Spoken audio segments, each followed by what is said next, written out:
Oops.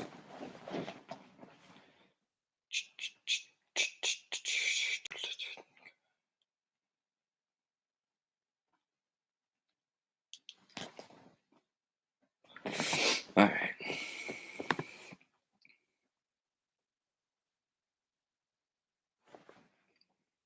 What's going on, guys? Back to doing PFL previews. Yes, greasy old PFL previews. Now, I'm not going to lie. It's PFL. I'd rather bet UFC.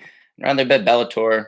I'd rather bet KSW. There's a whole lot of things I'd rather bet, but greasy old PFL has our heart. Plus, prizepicks.com coming through for your boy.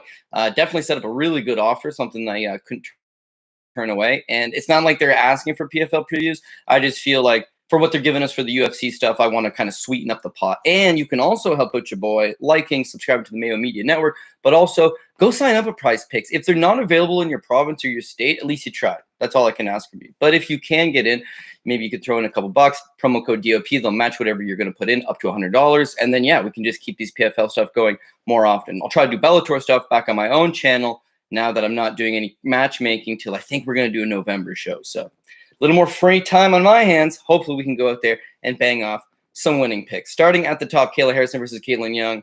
What do you want to know? Minus 10,000 favorite Kayla Harrison. She's undefeated. She's the PFL's baby. She gets paid $1 million to go out there and beat scrubs. Her versus Julia Budd would have absolutely been a one-way route for Kayla Harrison. I know people are saying Julia Budd's at least a better name, former Bellator champion, someone who's fought the likes of Ronda Rousey and Chris Cyborg. But yeah, she's seen better days. In replacing her, speaking of someone who's seen better days, is one Caitlyn Young. So at minus 10,000, you can't get anything off of it. Even if you put it on your top ticket, it's not going to add anything to the parlay. Of course, it'll be up there because you've got to add them all. And this is a very safe pick. But if you want to improve it, we got to try attack that maybe inside the distance. Now, inside the distance straight up is minus 700. So it's not even a good price tag considering Caitlyn Young hasn't been finished since 2012, right? So it's been a decade since she's been stopped in an MMA fight. Minus 700 that Kayla Harrison's just going to route her. Yeah, beat her, but finish her, maybe not 100%. But yeah, that's kind of the road that you're going to look. Now, is she going to get the submission with the armbar, or is she going to get a TKO finish? The submission's plus 125. The inside distance with the TKO finish is minus 110. I'd be leaning towards the TKO. I honestly think she's big. She's strong. Caitlyn Young is super lackluster takedown defense. Go out there, establish dominance right away. You see in Caitlyn Young, basically her last couple fights, she's getting taken down. The last one against Julia Budd, first round, Julia Budd just standing with her, absolutely doing nothing, maybe getting touched up and ever so slightly beaten to the punch, but then 50 seconds left in the round, just bulldozers to the ground. From there, you see the limitations to Young's game. She's an old pioneer of the sport. She can still stand and bang, but her takedown defense is not quite there. And her ability to get back up, she's very slow. She doesn't have that quick explosiveness. So someone who's big and heavy like Kayla Harrison is just going to weigh down on her. Budd won the fight with the grappling. Right? The Mariana Moraes fight, she tossed her with a judo toss, like a beautiful hip toss in the first round. Right? If you're getting hip tossed by Mariana Moraes, you're going for a ride versus Kayla Harrison. So it's going to be a lot of time of Kayla Harrison on top of her, ground and pounding. And I think she'll go to her favorite position, which is the crucifix, open up, and eventually just get like a mercy stoppage out of it. The submission's still in play, but I would lean towards the TKO. So of course the pick is Kayla Harrison, but come on, who's going contrarian on this one? Like, who's picking the other way? I haven't met anybody. Co-main event, Rory McDonald versus Sadie Boussi. Yeah, Rory McDonald is, I believe, about a minus 310. Minus 310 favorite. Comeback on Sadie Boussi is plus 225. Again, if Rory goes out there and operates at the best of his abilities, he's going to look like a 3-1 favorite. He's going to get the job done. He thrives in these situations where he's taking on guys that have limited wrestling, limited grappling. To be honest, the way to beat Rory McDonald in the past year is just been a better wrestler than him. Of course, you go back to the John Fitch drawback in Bellator, where Fitch is just able to continuously grind away at this guy. But all the losses since then, Douglas Lima, he couldn't take down. Gleison Tebow, it was a robbery. I think everybody agrees that it was a dirty PFL robbery, which you're known to see from time to time. But at the same time, he was having not much success taking him down, so he's just relying on sitting back and working with the jab. Like, he should have won the fight, but it wasn't exactly a runaway pretty performance. And then the Ray Cooper, the third fight, he got taken down in every single round, boxed up standing, but mostly just taken down and grinded. The wins, however, are this prototypical guy just like Sadie Boussi, a Curtis Millender, right? Someone who's long, good striker. If you want to stand with him, he'll probably touch you up from distance, but if you can close the distance on him, get a hold of him, rip him to the ground, Rory does have a decent ground game. Of course, he won his last fight against Brett Cooper, took the back, right to full mount, pounds him up. Brett Cooper's forced to give up the back. He sinks in the rear naked choke. You see how good Rory's grappling can be, how good his wrestling can be against guys that can't wrestle. He needs to go and do that against Sadie Boussi. Sadibou, 35 years old, Swedish Muay Thai striker. It doesn't look sexy on paper, but he's got an ability to hang with guys. He's super athletic. He's got decent hips. He's got an ability to get back up to his feet when he does get taken down, and he just chops away at you with his long-range kickboxing, right? A lot of these fights are close, right? The Alex Konchenko fight, the Nikolai Alexikin fights, his last fight's a split decision. It, of course, was a rematch from the first one, which is a no contest due to an eye poke, in a fight that he got taken down in the first round. The Magomed Karimov fight, he blew Magomed Karimov's lead leg off with leg kicks. Like, leg kicks are looking on point against a dude that probably had a blown out ACL to begin with, but all the same, I mean, he's a huge underdog against Magomed Karimov, and he has some success standing, but he just gets taken down routinely. It's the flaw in his game. And Rory's not stupid enough to go and brawl because it's a tournament fight. You're trying to get to the finals, not trying to take any crazy damage and wow the fans right now. The fans in Atlanta, Georgia, they want to see a show, but you don't want to put one on. You want to go out there and get a clean victory, and that would insinuate just going out there and grappling. If he does that, he should win the fight, and he should look like the minus 310 favorite. Does Rory finish the fight inside the distance? Well, he could with his submission game. But one, Sadibou is kind of a, underrated grappler in such he's not getting submitted by everybody. And Rory at time plays with his food. So you want to get a quick finish so that you take no damage and you leave, but you don't want to overexpose yourself, overexert yourself. So he might just positionally hold down, win a couple of these rounds, survive. Even standing, like I would say that you don't want to stand with Sadibou, but he doesn't have a ton of volume. Rory will have success with the jab standing. It's just don't stand with this guy for 15, man. Take him down. If he does that, I can see the minus 310 being playable, and I'm going to have some exposure to it, I'm sure. Ray Cooper versus Brett Cooper. Battle of the Coopers. Only one Cooper can remain in this cage. So which one's it going to be? Normally it would be Ray Cooper as like a runaway favorite. And then you look at this line, and he still is a runaway favorite. Minus 900 against Brett Cooper. Come back plus 500. Here's the thing with Ray Cooper, right? This guy's my boy. He's cashed us some big tickets. He won the $1 million in the PFL tournament last time out. He's still only 29 years old. He's a little short for the weight class, but the dude can absolute bang. He's got huge power in his hands. He's got a decent wrestling background. I believe he was a state champion in Hawaii, but also somebody that you saw in the Rory McDonald fight can go out there and grapple with the best guys on the planet, right? His run to the $1 million includes knocking out Chris Curtis, the Action Man, my boy. Fluke win in a bad situation for Action Man. Took the fight. Bullshit behind the scenes stuff. But knocks out the Action Man. Like, Jesus Christ, man. Beats David Michon, Jason Poney, Alexikin, beats Rory McDonald, gets the $1 million shot against Magomed Karimov, and absolutely goes there. Maybe loses the first round, comes back, knocks him out in the third. Looked in great shape. Looked chomping at the bit. Looked like he had 5-round cardio. Very well-rounded fighter. Sky's the limit for him. As such, in the very first fight of the tournament this year against Carlos Leal, he's a 6-1 favorite. Some places he's as high as a 8 to 9 to 1 favorite over Leal, and he missed weight and looked like shit. His wrestling was off, shooting from way far out, no ability to drive, no ability to cut the corner, no ability to do anything with his wrestling. It was absolutely a moot point in the fight. His striking looked awful. He got wobbled by everything. He looked absolutely terrible. Still survived for a decision, but just barely. Like, he not a good performance in the slightest bit. So now how can you have faith in this guy? Like, on one hand, he's super talented. On the other hand, he just came off an absolute stinker as a big favorite, and they're trying to feed him big favorite status again. But one thing that you can kind of feel good about is he weighed 176.4 against Leal. He clearly botched the weight cut, right? Something went wrong in the lead up. He fought awful, just like the weight cut. Now, this fight was only 2 months later, so is he able to get his body in shape? But he looked pretty good at the weigh-ins, weighed 170.4, came under the 171 limit. I would say it's a better weight cut. If he had a better weight cut, you're going to see a better showcase of his skills, and he's got legitimate skills. And then for Brett Cooper, the old dog's been around the block a couple times, but maybe one time too many. Like, his durability is highly in question. All of his losses, Rory subs him in the first round, but prior to that, the Sharaf Dakhmudurov fight, TKO'd 24 seconds into the second. Prior to that, Salamud Abdurakhimov chokes him out 248 into the first round. Makhmed Berkmanov 32 seconds into the second round. Miguel Falcao 59 seconds into the fight. The durability is not there. Like, his submission defense is lacking. His chin is lacking. His ability to grind on guys what made him successful back in the day. But just like his striking was always mid-level, and now it's mid-level. He can't take the return fire, and he's a little more stiff and robotic. Like, his athleticism is ever so slightly falling away. Understandable. I mean, the guy's 28-16. He's got 40 pro fights. He's 34 years old, but the mileage on his body is way more. He's fought in Russia. He's fought in Bellator. He's fought all over against some really badass guys. He generally comes up short. This is a bounce-back fight for Ray Cooper. PFL knows exactly what they're doing. He's the $1 million man. Not only does he need to win, because a win's just 3 points, doesn't even get him into the playoffs. He needs a finish, preferably a first-round finish, because that's going to give him a quick 6 and get him into the playoffs, which is what they want, right? Let's be real here. So that's likely what's coming. But 9-1, considering how shit he looked last time out, like, I'm a little bit hesitant against for Ray Cooper, I suppose. Moving on, we got the aforementioned Magomed Karamov taking on Delano Taylor. Magomed Karamov is -500, Delano Taylor +335. To be honest, like, this to me is like a way more acceptable line. First of all, Magomed Karamov was supposed to take on Joao Zaffarino, right? So it's like he's getting a short nose replacement who probably is in good shape, ready to go, but at the same time is short nose replacement. Now, Magomed Karamov was a $1 million man. This guy was absolutely perfect. He's running through everybody. He beats legitimate guys. He beats my boy Action Man twice, both times. First time legitimate, second time I can make excuses. But all the same, he's a -400 against Action Man the first time, okay? He's a -600 against Action Man the second time. He's a -1250 against Curtis Millender. He's a -1000 against Sadibou C.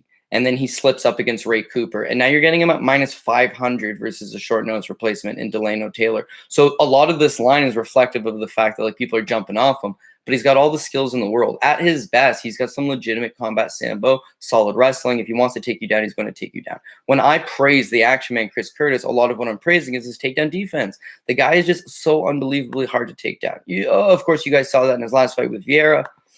But the guy's takedown defense is legit. And he's fighting at $185 now against yoked up dudes, okay? This is at 170. Magomed Karamov wants you to the ground. He's going to take you to the ground. It's very next level combat sambo, next level wrestling. Now, here's what happens to him, okay? At some point, he must blow out his knee. He blows out his knee, but it's a tournament. You need to fight every 2 months. There's $1 million on the line. So I bet you he just tough Russians it through the injury. As such, he fights Curtis Millender. Doesn't look great, but gets him to the ground, gets a first-round Ezekiel choke. Then he fights Sadibou C. Watch the fight, okay? The very first leg kick that lands on him buckles him, okay? He's probably moving on a very immobilized knee, okay? It's not looking good for him, but his ability to still cling on to a guy and rip him to the ground is second to none. So he scores takedowns in all 3 rounds and still gets the win. But you can tell in that fight that he's straight up compromised. And that fight's 2 months after the Millender fight, and then he's forced to fight 2 months later against Ray Cooper. So I actually bet Ray Cooper that night. And if you go back to the preview on that one, a lot of it was speculation on this dude's banged up. His knee's hurt. He's compromised. Ray Cooper's chomping at the bit fighting for $1 million. This guy's already won $1 million. He's already been there and he's hurt. Cooper's a live dog. Cooper goes out, loses the first couple rounds. Magomed Karamov still is the man. But the longer the thing goes, he's going to have his way. Or Cooper fights his way back into it, and then is able to clip him, put him away in the 3rd round. So the fact that he's now, he was supposed to fight Zaffarino, it was a visa issue, whatever, doesn't matter, right? That fight gets canceled. It's now effectively been 9 months since he's been off. That 9 months is going to be huge. He's still only 32 years old. I don't think he's all the way shot. He's a legitimate fighter still. That was a setback against Cooper, but you give yourself 9 months to get your body healed and you're coming back. It's like, I think we're going to see a much better version of him. We know what he's capable of at his best, and even half of that should be enough to beat Delano Taylor. Now, Taylor's got a pretty looking 9-1 record. He's an athletic fighter. He fights out of a good camp. He's down in South Florida, which is the best fighters in the world are competing in South Florida. Good position to put yourself into. But listen, he's pretty limited in that he moves well from the outside. He's got some decent pop in his hands, but he's not a level of striker of a Sadibou C. He's not the level of a striker of a Curtis Millender. He's still someone who's working his way up. He shows wins over USC veteran Luis Gonzalez, but it was not a very good fight and a bad version of Gonzalez, and it still didn't put him away, right? The Carlos Matos fight, the Marcus Edwards fight where he gets a split decision. But more so I want to focus in on the Joe Zaffarino fight. His takedown defense is not very good. Right? His striking from the outside is not combination. He's not putting on pressure. There's no real big X factor to his game. That's a close fight. At the end of that fight, they do their little fight. They did their little numbers thing, like their little algorithm. And their algorithm has Joe Zaffarino winning all 3 rounds. They talked to Randy Couture. Randy Couture says, yeah, I think Joe Zaffarino won the fight. I think they talked to Kenny Florian. Kenny Florian gives it to Delano Taylor, and then the judges on a split decision give it to Delano Taylor. Joseph Reno surprised he lost the fight. The takedowns were there for him when he wanted them. He should have pressed them a little bit more. Magomed Karamov will press him a little bit more. He's not looking to stand fancy on the outside and strike with this guy and give him a chance, which is his only path to victory. He's going to close up the distance, get a hold of him, rip him to the ground. If you can take Action Man down, you can take Delano Taylor down. And when you do take him down, he don't get back up. So the 9 months is going to be super critical. I understand it's a 5-1, but it feels way better than Ray Cooper in the last fight, who's a 9-1. And these little Rory McDonald's plus, a 5-1 and Magomed Karamov plus, we're going to have to add somebody else. Oh, Kayla Harrison has nothing. But, some of these big favorites that we can zone in on and they'll add value in the long run. And hopefully we get like a 3 or 4 person ticket that pays close to even money. Lorisa Pacheco versus Jenna Fabian. You got Lorisa Pacheco as a -500 favorite, Jenna Fabian as a +325, basically the same lines as we have in the last fight. But again, not one that I like as much. Like Lorisa Pacheco has been winning, and she does look like a beast at 155 pounds. She's still young. She's still improving. She's got big show experience from being on The Ultimate Fighter and fighting in the UFC.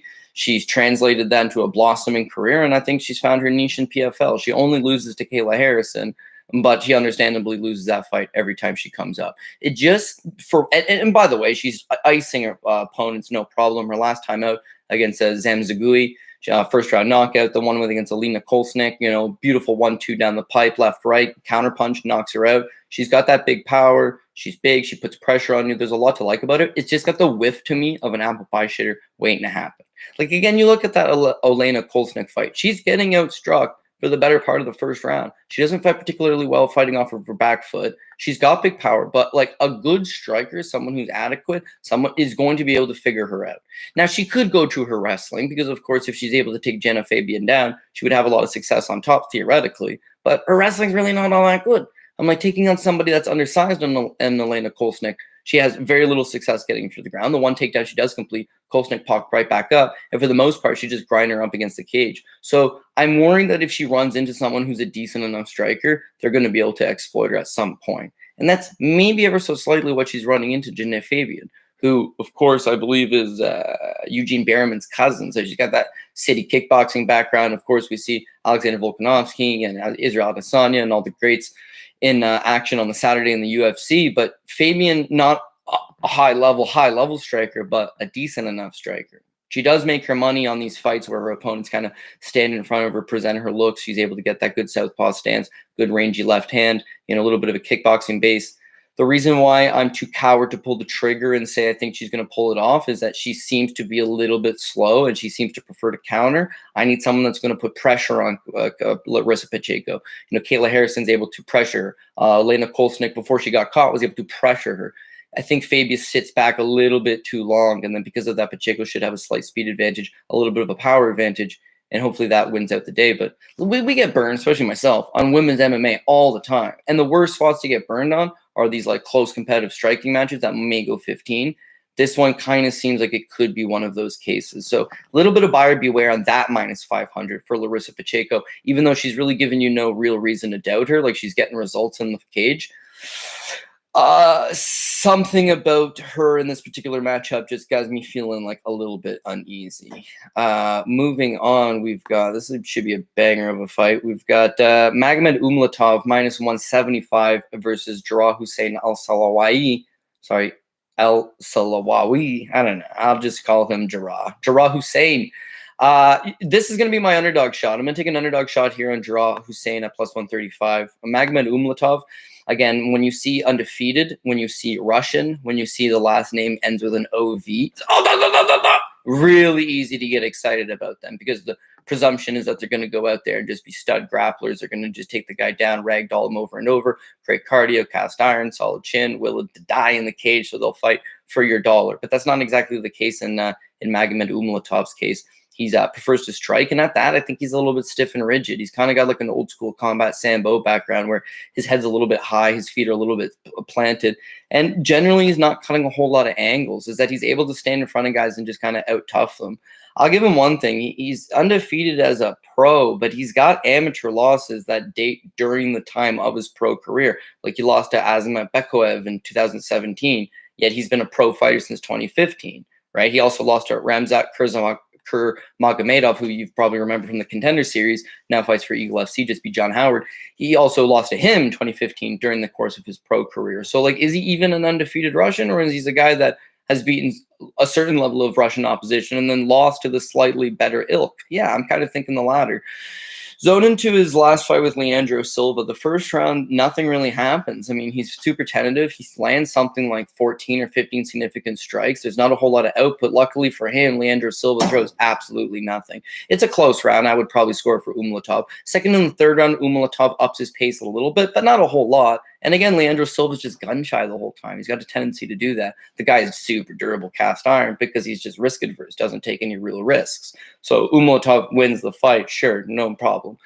Going into this fight with Jarrah Hussein, Jarrah's like a stud, man. Like, I know the tape doesn't look great on him, but the results really do speak for themselves. Here's a guy that's beaten a good level of competition right from the get-go. Like, when he was young into his career, he's beating guys that are 4-0, 14-2. When he was 5-2, he took on a guy that's 14-2, 3-0, 5-1. Daniel Scatizzi, Bellator veteran, 8-2. Carl Booth, longtime UK veteran, and Carl Booth is actually his first pro loss, right? Gets that one back, beats him. David Baer, 7-0, longtime Cage Warriors, European regional scene guy. Carlston Harris, UFC veteran, knocks him out in the first round. This Abduragimov, okay? This guy is undefeated, 9-0. Russian Sambo, absolute stud. This fights for the Brave CF welterweight title. Goes a 5 hard rounds, split decision. Draws in it the whole way. He's got a knack for just knocking up these leg kicks, busting up your leg. Everything he lands doesn't seem like it's landing with a whole lot of power, but he's precise and he's got an ability to chip away at guys. It's a really good fight. It's a loss, but it's a hard-fought 5-round split decision. So they want to run it back. They run it back. He takes on this nasty Russian again, and he goes and he TKOs him in the 4th. First man to beat him, only man to beat him, because Abdui right now is the Aries FC champ as well, and he's 15-1. That one loss to Jarrah. Jarrah's got good striking. He rebounds that with picking up a couple legitimate wins, namely Ismail Nordiev. Ismail Nordiev fought in the UFC. He's known as the Austrian Wonder Boy. His striking is legit. He's got excellent karate. Lead leg, absolutely taken away from him. Jarrah just smashes the lead leg. He's now all of a sudden a demobilized target, puts him up against the cage, puts the finishing touches on him. Ref stops the fight. That's a huge fight. Again, Brave CF champ. Comes over to PFL Challenger Series, smokes Michael Lilly, who doesn't got a great looking record, but has been in the cage with a lot of good guys. So quick little win over him. They sign him for the Contender Series, and he gets Gleison Tebow. Now, he probably should have lost the Gleison Tebow fight. I think that's why you're getting the underdog status on him here. He looked flat. He was not willing to really let his strikes go. He got taken down in the 1st and the 3rd. Not a great performance by any stretch of the imagination. They did squeak him out on a split decision win. Whether he earned it or not, doesn't matter. Here's the 2 things. First of all, this is a stateside debut. So you're coming into the PFL tournament. You understand, hey, man, this is the very first fight of the tournament, and I don't want to go out there and take a whole lot of risks. You're also taking on a savvy veteran of the game in Gleison Tebow, who arguably got ripped against Khabib Nurmagomedov as well. So, like, the guy at one point was as championship gets, and at this point is still a savvy enough veteran to take you down. So he doesn't let any of his strikes go because he's worried as fuck about getting taken down through the entirety of the contest. When he does let it finally, a couple leg kicks go, again, he's just trying to get in and out. He's not comfortable at any point. Does squeak it out, does get the 3 points, and now you should be able to see a better version of him, because if Magomed Umulatov was going to go and take him down and grind him, then yeah, maybe he's got the same hesitancy. But I think Umulatov is going to stand in front of him and have a striking exchange. As such, he'll probably get his lead leg chewed up. Jarrah's going to beat him to the punch. He's going to put a little more volume up. And as a plus 135 underdog, I think he's completely live. So not every favorite is always going to hit. Got to take some underdogs at some point, especially in PFL. Someone goes shit in the pie. I'm going to have to say I don't want this scary Russian at 11-0. I want Jarrah at the 18-3. Pretty good record, mind you. Martina Jandrova, whatever. She's been around the block. She was the former Fight Nights champion, fought for Bellator. She is coming in as I believe it's a minus 185, minus 225 favorite over Abigail Montez. Yeah, this is another one where I'm going to take a little flyer on the underdog here. Not something that you want a ton of investment in, Goes back to Pat Mayo's theory that in some of these women's MMA bouts, why not just take the underdog? But also, Marina's like a ticking time bomb. She's just really not all that good. Of course, her husband fights for Bellator. He's a combat sambo world champion. She's a combat sambo world champion. On paper, it all looks good. They signed her to the Fight Nights promotion in Russia. She, goes a quick 4-0. She looks very good. She takes on Lillian Joshua. Lillian Joshua is not good. Made it to the UFC after this fight. Proved to be not good. Even prior to this, if you watch some of her regional show fights, not good, right? It's a frustrating fight because her ground game is basically just rendered neutral, right? She doesn't really have that deep of a gas tank. Her striking is very telegraphed, super predictable. She strikes from the outside. She doesn't got much of a reach. She doesn't set up a combination. She's not setting any traps. She's not a good counterpuncher. Doesn't fight well off her back foot. Terrible fight, right? Terrible fight. You want to give her a pass, but it was also just like, okay, all right. She signs with Bellator right off the hop. Now that she's lost in Russia, first pro loss, didn't look good, Bellator still signs her, and she's a minus 225 favorite in her debut against Janae Harding. Now, Janae Harding, striker, right? Striker in every sense of the word. So this is like a very good matchup for Marina to just go out and score her takedowns. No ability to get their takedowns. Like, her wrestling's just not that good. Her striking is not good. She gets lulled into a striking battle, she's going to lose. Now, she does prove me wrong.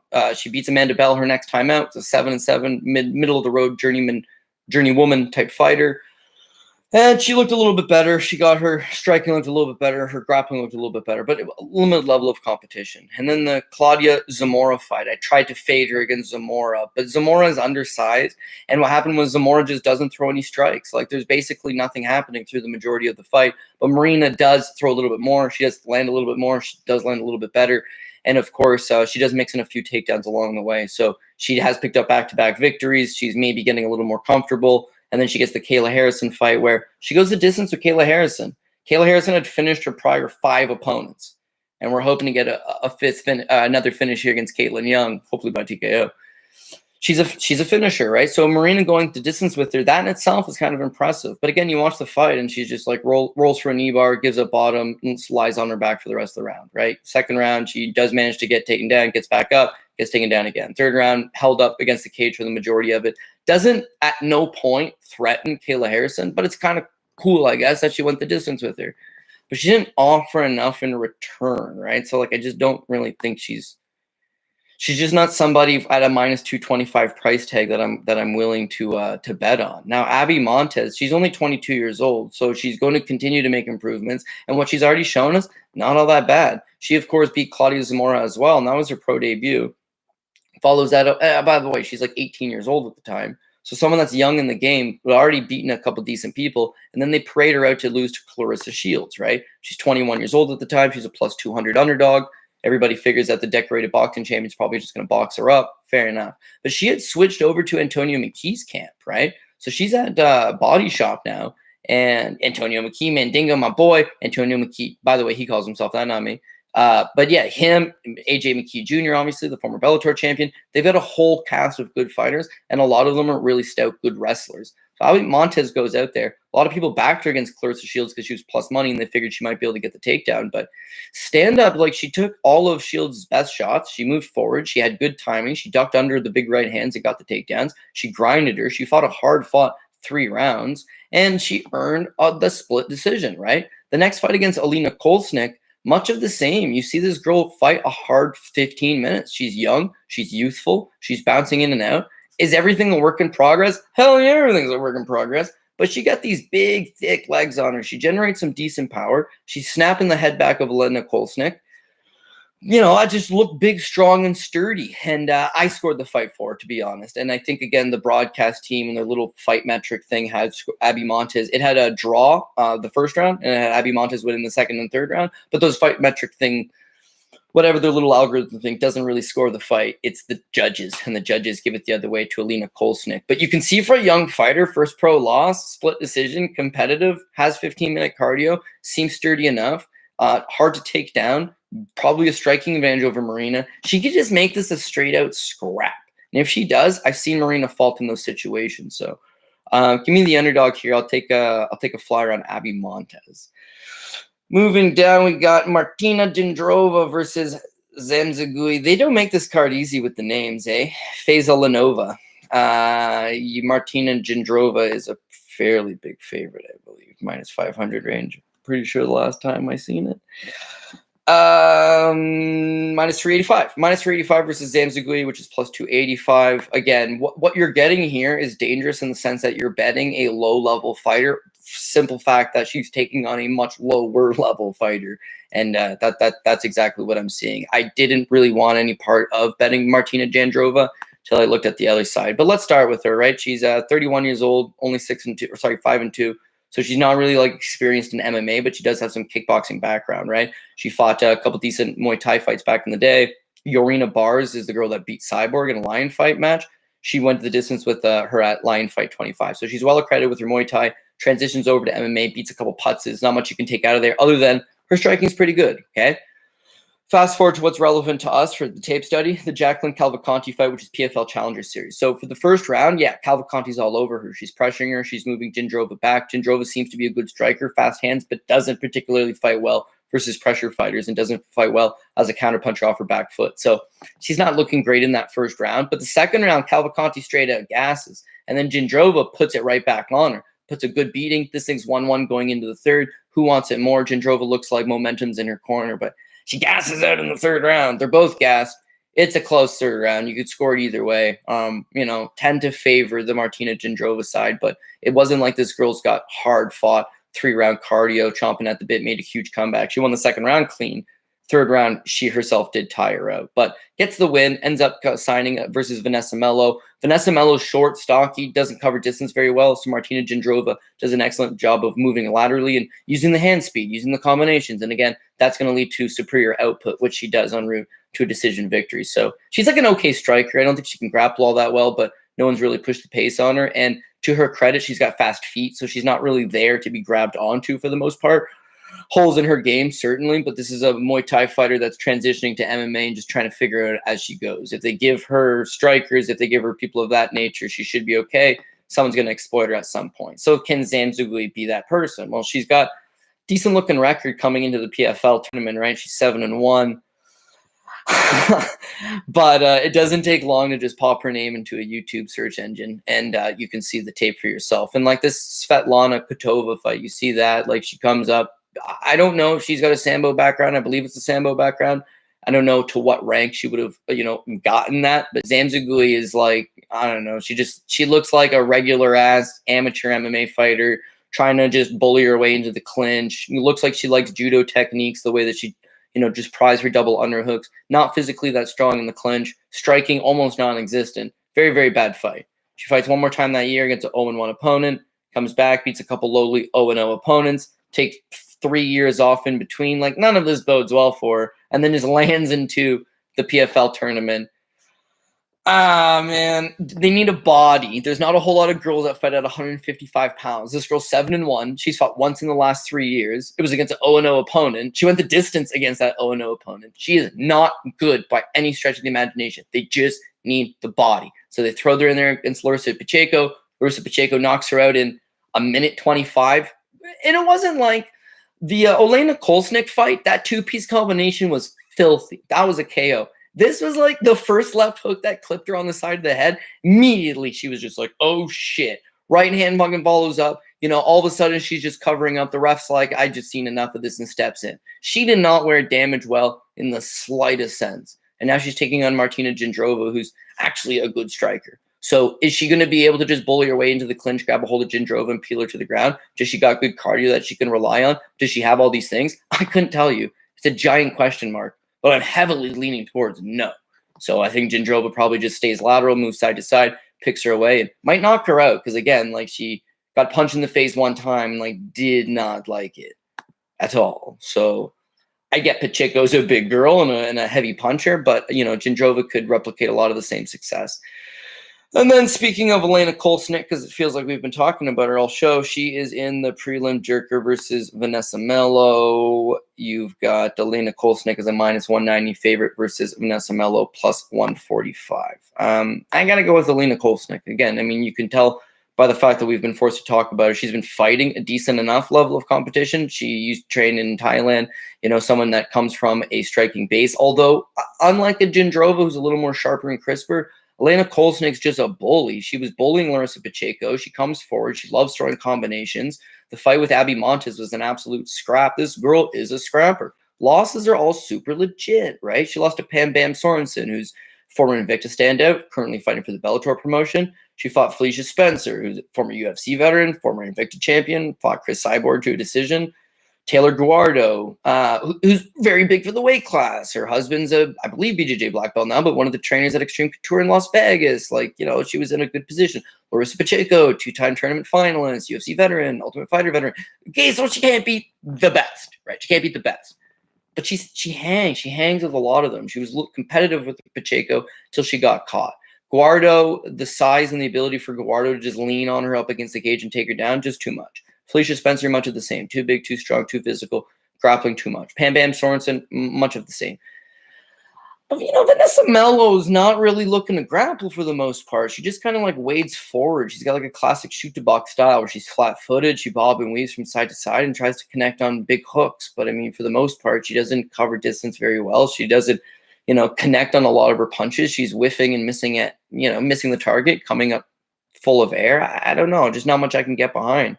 Again, this is somebody that you can point back and say, well, she also has fought at a good level. She has a UFC victory, but she got caught coming off a win in the UFC. How does that happen to? Who wins their last fight on their deal? And it's like, yeah, thanks, but no thanks. Vanessa Melo probably shouldn't have been in the first place. They threw her in against they wanted to build other people. Irene Aldana, top talent. Tracy Cortez, top talent. Carol Rosa, top talent. She's someone that's just coming up short, but it was her fight with Martina Jandrova where it's like Jandrova was just way too fast, stayed at the outside and just boxed her up, and when her volume was low, she herself was just more of a punching bag, if anything, and then in the UFC, that's kind of how she fought. I don't see much of her game being changed. She's 34 years old. This is probably like a refined version of her and who she is. And then Janae Kolsnik probably beats her to the punch ever so slightly, just lands the better shots, lands more of them. And then it'll probably be a close squeaker of a decision. It's the kind of fight that Pat Mann would say, let's just take that underdog, right? Like, why would you want a minus 195 on Kolsnik? And I'm going to agree with you there. It's probably too big of a price tag. But there's certain underdogs I'm willing to take the shot on, and there's certain ones that I would either just pass altogether or, I can't do it. This is one of them. I don't want Vanessa Melo. Let's be fair here. So that's about where we sit. We got a 9-fight card. Again, I think you're looking at your most comfortable plays. Kayla Harrison at the top, and it creates the head-to-head opportunity. Not that anybody would take it, but it would create one hell of a head-to-head opportunity. I like Rory. Ray should get the job done. A little bit of hesitancy there. Magomed Karamov, because he's only minus 500, I think he's going to add a whole lot of volume. Lorisa Pacheco should get the job done. Maybe try to knock her down to like the second or the third line if you can. Al-Salawi, Jarrah Hussein, he's going to, at plus 135, like maybe I don't got him on my second line, but he's on that third line. If those big favorites do what they're supposed to do in the first two, and he's going to add some massive value on that third, that's what's going to get us to like having a good night, not a break-even night, not a fun night, like a good, solid night. So got a lot of faith in him to go out there and get the job done. But of course, he's an underdog for a reason, so he's going to have to fight his heart out. Another underdog, we're going to go with Abby Montez, but she's going to be lower down. Martina Jandrova, too big of a favorite, but should win. And of course, Alina Kolsnik, again, at minus 195, too big of a favorite, but should win. So PFL, it is what it is. As you saw from last week, it is an absolute shit show. But I'm happy to do previews again. So hope you guys enjoyed it. And the best way you can show that you enjoyed it, again, check out prizepicks.com. If you're able to sign up, do so. Promo code DOP. Sign up's not enough. Got to put that promo code DOP just so they know. And besides that, if you're just watching it and you gave a thumbs up, or you subscribe to the Mayo Media Network, or you shoot me a message on Twitter saying, whatever, if I could help you in the slightest bit, that's what I'm here for. Research tool. And hopefully we did the research properly on this one and we can turn it into a profitable Friday night. So for you Canadian fans, happy Canada Day. For you American fans, but like 3 more days over, like three or 4 days until July 4th. So happy Independence Day. And yeah, let's kick some ass and make some money. Talk to you guys later.